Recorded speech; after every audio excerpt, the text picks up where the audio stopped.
appreciate that. Well, thank you so much, everyone. Thank you for the amazing introduction, and thank you, Savesh and Sobi, for having me. And thank you to the Forest management team for putting this together. And thank you all for willing to listen to me, although it's lunchtime. So I'm also hungry, so see if we can get through this as fast as I can. Today I thought I will talk about, and as Sabesh said in the intro, I have never done a keynote. So I guess I wanted to talk about my journey and some of the struggles new immigrants go through.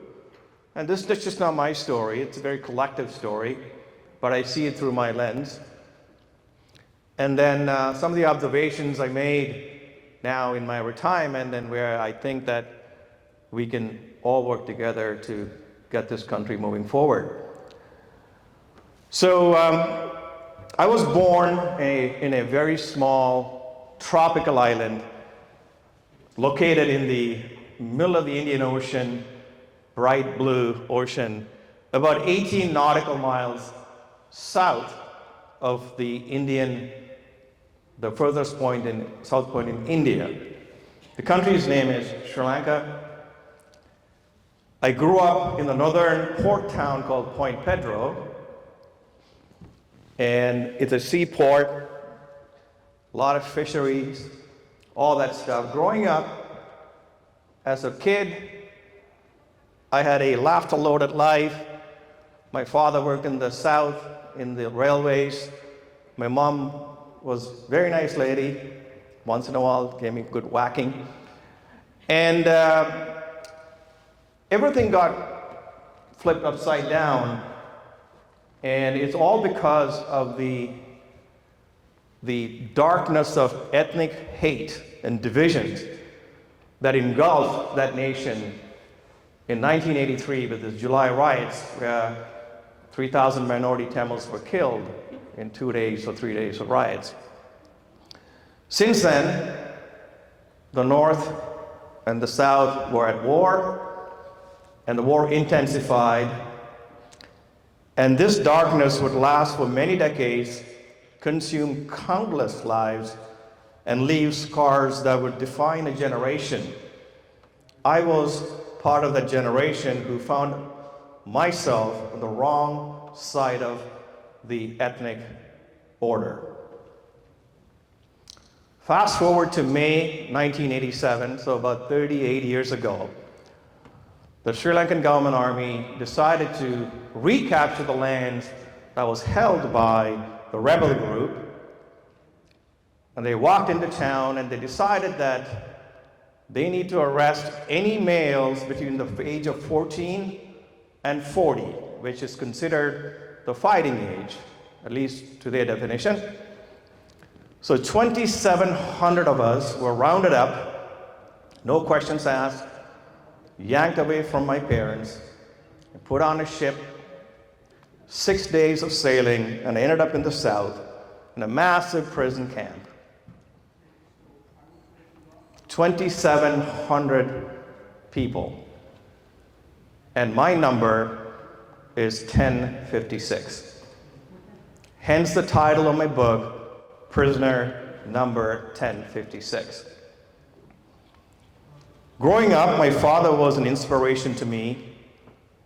He never left Sri Lanka, but he had traveled the world through books.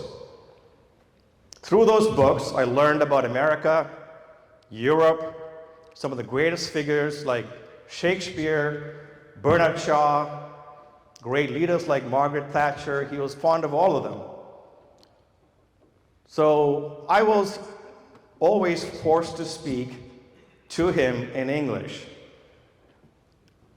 because he always felt it is the language of business and I should learn it.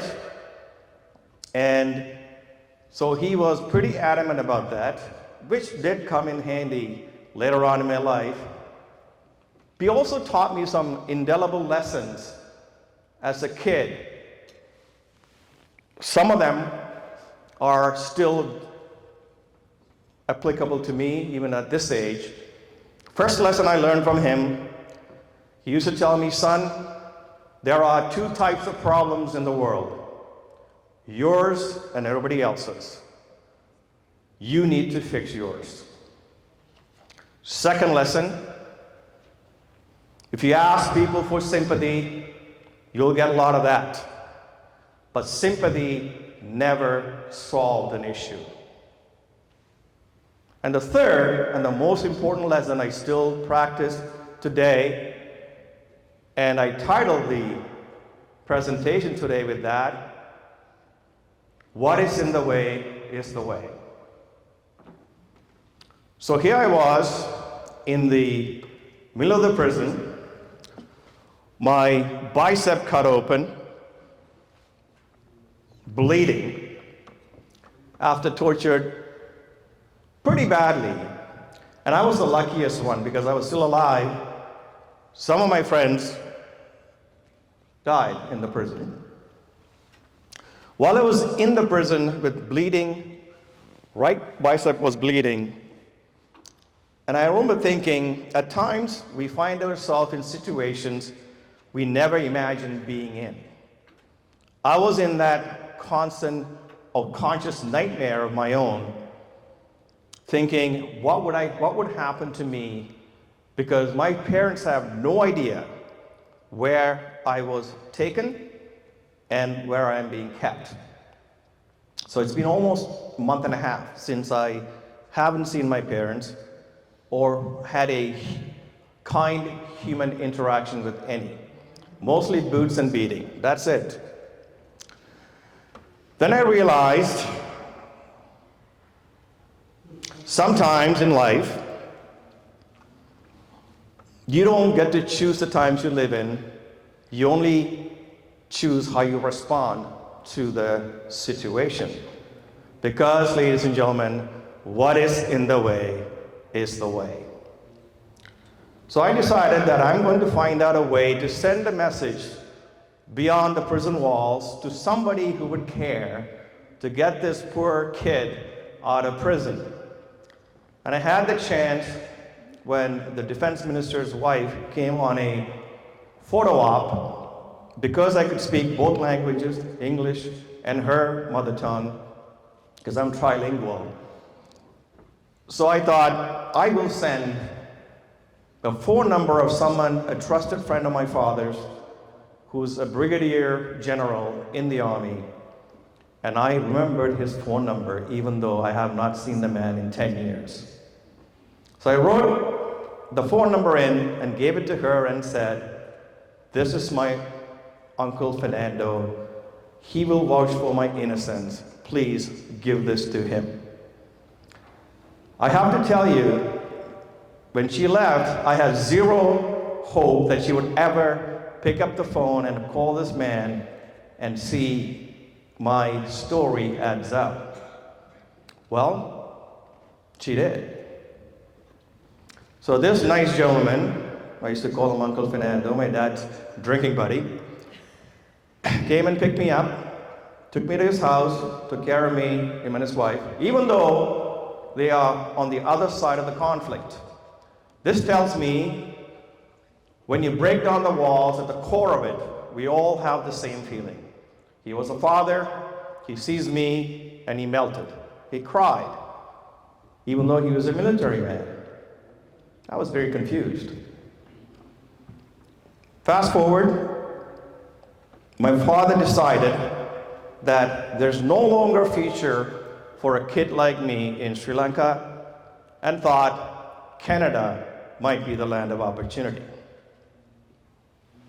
Well, how right he was in his assessment. When I went to the Canadian High Commission, the visa officer, I actually spoke to him yesterday too. His name was Robert Orr, not to be confused with the hockey legend Bobby Orr.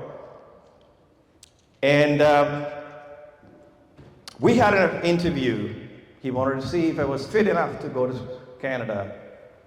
He asked me, do you have any proof that you were tortured in Sri Lanka by the government? I still remember thinking, I don't have anything, but I can do one thing. I just got up, removed my shirt. There it was, plenty of evidence beneath that shirt. 2 days later, stamped my passport. He said, good luck, son. I landed in Toronto on April 19th, 1988, at the age of 19, with nothing in my pocket, but with full of hope.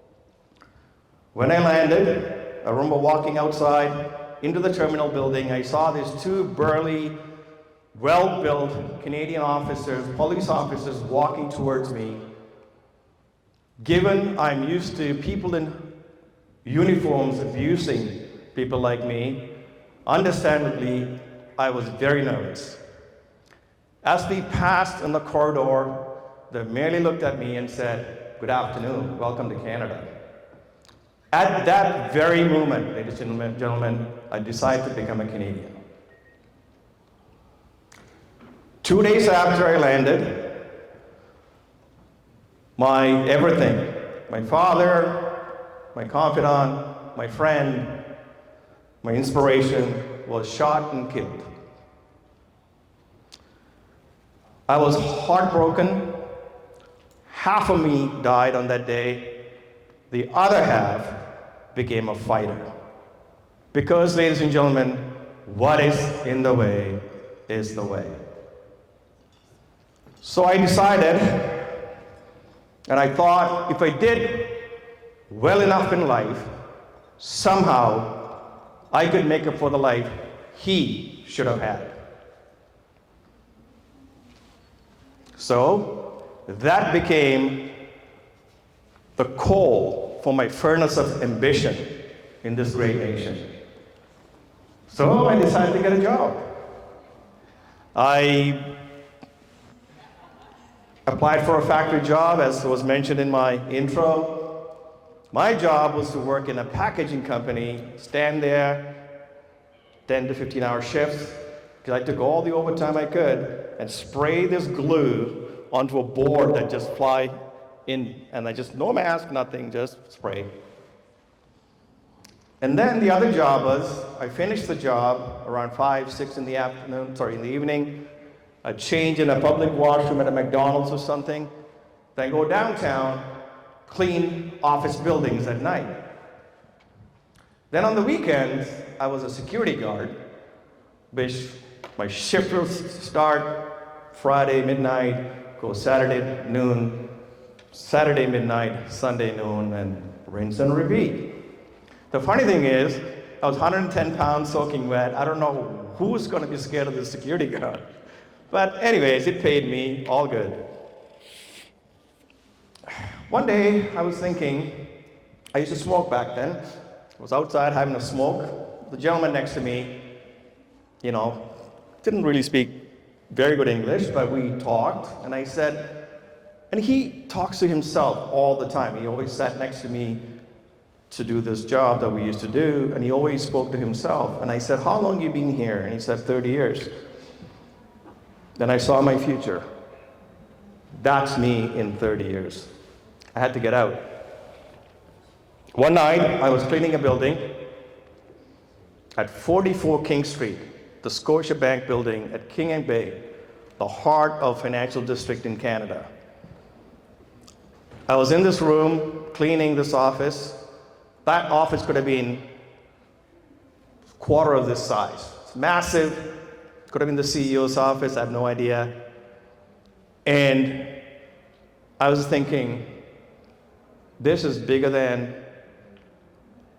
10, 15 times bigger than the room I have. Why shouldn't I aspire to this? Came home that night.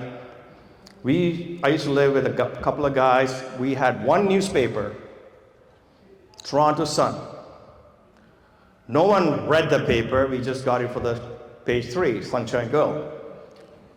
And I flipped to the back, looking at the commercials or the ads, and it said, office help needed, 14K.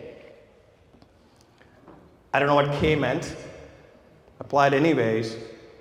As Sabesh mentioned, nice lady, said, seems like a nice kid, but you don't have any experience. I'm like, come on, it's an office help. I could do this. She declined, but I'm not going to give you details because I don't want to give away the book too much, because you got to buy the book.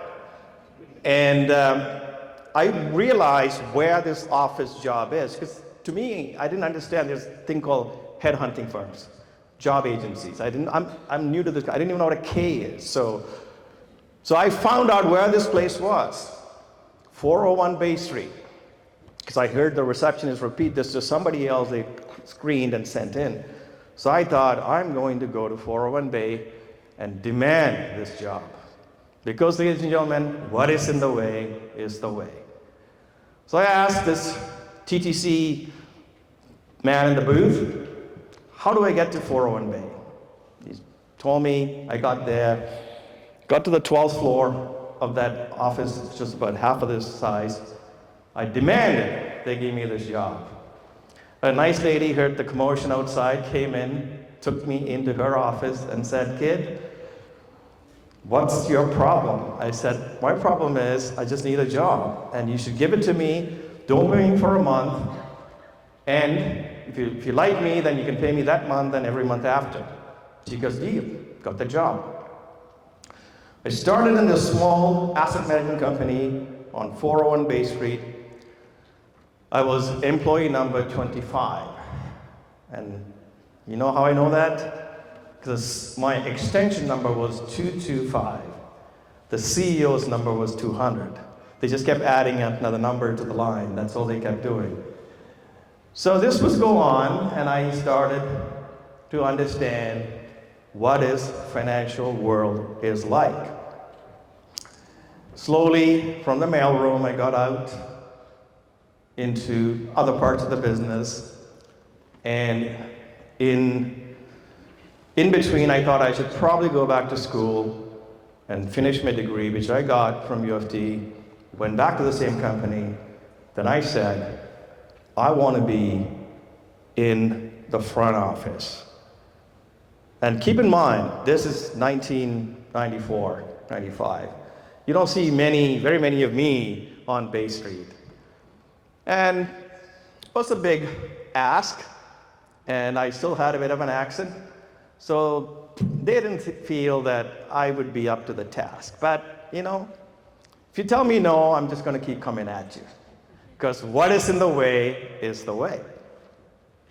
So here I was, arguing with the CEO, the head of sales, and everybody said, you can't do this job. This is for people who are connected, membership on golf courses, chalets, cottages in Muskoka, because you need to run into rich people who can give you money to invest, because the job is raising capital. I don't know anyone with money at the time. But I didn't give up. And they said, all right, you can go to Vancouver. So I packed up and moved, newlyweds. My wife came with me, amazing support. We went, started learning the business, learning Canada, walking into offices I never knew. Getting good at the craft. I tell today's up-and-comers, pay respect to the craft. Keep honing your craft. Keep getting better at it. Fine-tune it. Because I come from a country where English was not the first language, so their pronunciation can be a little off. Volatility would be volatility, you know? It's one of those. B and W get switched up, even now for me. So I had to learn to substitute different words. So market volatility become market swings. You still get the point across, so you don't look bad saying it. I would, every Sunday for 2 hours, I'll rehearse every meeting, every pause, every glance, how I looked at the person, what I said to that person. understood every client. KYC, know your client. I understood what they liked, what they're into, what they don't like. Because the reality is, people don't buy products, they buy the person first. So this led me to eventually become the top capital raiser in Western Canada. I became the head of Western Canada for the same company that I thought that I wouldn't be able to do the job. Then I was asked to come here in 2016 to lead the company nationally. I became the executive VP for a largest independent asset management company, which is CI Financial. Started from $200 million to $500 billion under management. I was looking after the operation, sales team, raising capital. And 2 years ago, I decided to retire, at the time as the vice chairman of this largest independent asset management company. And this journey has taught me many lessons. One of the most important lessons I have learned is that a human being should be only guaranteed two things: freedom and choice. When you have these precious commodities, the society will reward you for good choices you make. It will punish you or not reward you for the bad choices you make. That is the price of freedom. So as we stand here in this room, ladies and gentlemen, with freedom and choice, we must now ask, what is this country going to look like? How do we all fit in to make this nation better than we have found it? In the last decade or so, productivity growth in this country has been abysmal. Our GDP growth is flat. On every metric, Canada scores at the bottom in the G7 nation. So what you are trying to achieve is something admirable. We need to get skilled labor, skilled workers to be able to come in and to provide services and add to this nation productivity, add to this GDP. If language is a hurdle, we need to figure out a way to bring the wall down. I always said, I still believe in meritocracy. Meritocracy to me is you need to lower the barrier, not the bar. So when you take the language challenges away, you lower the barrier, not the bar. Because you still need to have quality people building buildings, doing things. We cannot take that away. Another thing I learned in my career is that there are three types of people in the world: those who make things happen, those who watch things happen, those who wonder what happened. So ladies and gentlemen, let's come together and make things happen, because what is in the way is the way. Thank you so much.